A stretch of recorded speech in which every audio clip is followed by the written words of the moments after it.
Assalamualaikum warahmatullahi wabarakatuh. Allahumma shalli ala sayyidina Muhammad wa ala ali sayyidina Muhammad. Yang saya hormati Abi Hanif dan Umi Ida selaku pengasuh Pondok Superkem Laroiban Fida, dan yang saya hormati jajaran Dewan Guru Pondok Pesantren Superkem Laroiban Fida. Tak lupa juga dengan orang tua saya yang ada di rumah yang saya sangat cintai, dan tak lupa juga dengan teman-teman saya yang saya sangat banggakan dan sangat berbahagia. Perkenalkan, nama saya Devina Nesya Putri dari kelas 7 MTS Al-Quran Laroibani Fida. Sebelumnya, bagaimana kabarnya pada malam hari ini? Alhamdulillah, luar biasa, bersemangat, dahsyat, Allah Akbar.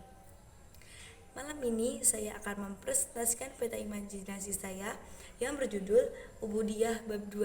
Di sini ada 4 cabang ya teman-teman. Di cabang pertama ada tata cara berwudu. Yang pertama ada menggosok gigi. Sebelum kalian melakukan wudu, adalah kalian tuh menggosok gigi atau menggosok gigi menggunakan siwak atau menggosok gigi menggunakan gigi biasamu tidak apa. Yang pertama membaca bismillah. Nah, sebelum kalian berwudu, adalah kalian itu sunahnya membaca bismillah dulu ya teman-teman. Lalu berkumur. Habis membaca basmalah langsung kalian berkumur-kumur. Habis itu membasuh kedua telinga. Nah, ini nih bagian biasanya kalau orang-orang kalau berwudu itu tidak karena ada sedikit yang kelewatan. Bisa kalian maksudnya seperti ini teman-teman. Nah, seperti itu bagi yang perempuan ataupun laki-laki. Lalu menghadap kiblat. Nah, berarti menghadap kiblat teman-teman. Dan yang kedua membasuh wajah.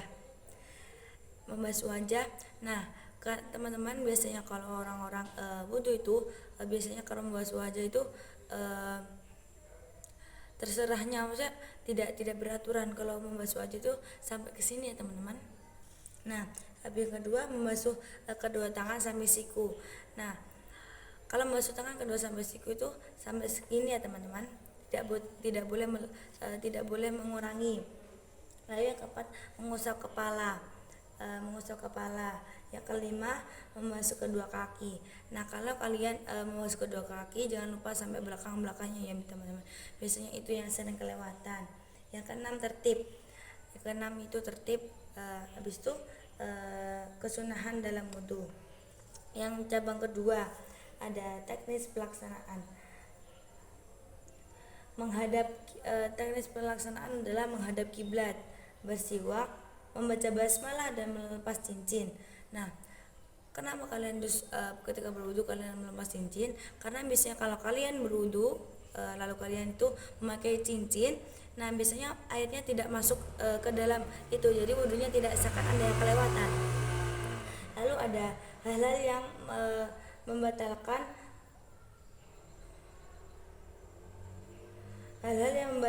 wudu. 1. Melihat atau membuka. Ketika kalian hal-hal yang membatalkan sholat. Nah, ketika kalian melaksanakan sholat, hendaklah mata kalian itu melihat jempol kaki kalian. Nah, kalian tidak boleh melihat ke sana kemari karena itu termasuk membatalkan sholat juga. Habis itu keluar Islam atau murtad. Yang ketiga tayamum. Nah, ketika tayamum karena takut kedinginan. Nah, kalian tuh tidak boleh melaksanakan tayamum karena takut kedinginan saja ya.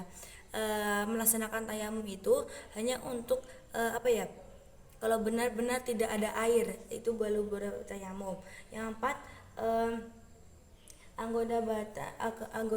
anggota badan terkena najis. Nah, sebelum kalian melaksanakan sholat, kalian harus sudah memastikan tempat kalian itu suci dari najis, dan badan kalian, pakaian kalian, semuanya harus sudah dipastikan suci dari najis. Habis itu jawaban ketiga, rukun menurut bahasa al-qadru atau menyayang bersyarat mengusap debu pada wajah. Syaratnya adalah untuk uzur dilakukan debu waktu sholat kering yang suci. Habis itu cabang keempat ada wudhu. Dalam rukun-rukun wudhu. Dalam wudhu menggunakan beberapa air yang tergolong seperti tobir, mutobir, beberapa jenis. Yang pertama ada air mustakmal. Yang kedua air sudah berubah.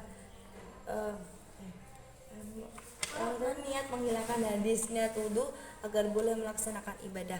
Oke, cukup sekian presentasi saya, semoga bermanfaat. Kita imajinan saya ihdinas siratal mustaqim. Assalamualaikum warahmatullahi wabarakatuh. Waalaikumsalam warahmatullahi wabarakatuh.